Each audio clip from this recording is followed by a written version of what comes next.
جو مسلمان بنده وای چې زه کاروبار شروع کوم او نوې کاروبار شروع کوم چې دین وړاندې ما دا نه دی کړی، نو په دې کاروبار کې به ما ته برکت څنګه حاصل شي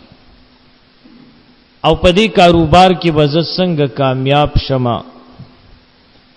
او د دغه کاروبار په سبب باندې به زما رزق څنګه فراخ شي.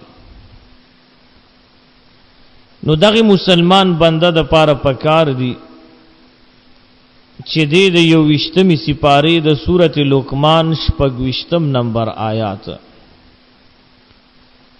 پارا نمبر 21 سورۃ اللقمان آیت نمبر 26 للہ ما فی السماوات والارض ان اللہ هو الغنی الحمید. نو دی مسلمان بندل پکار دی چې د کاروبار د شروع کېدون وړاندې یوسل ویخزل دا آیات مبارکه اویم 141 مرتبه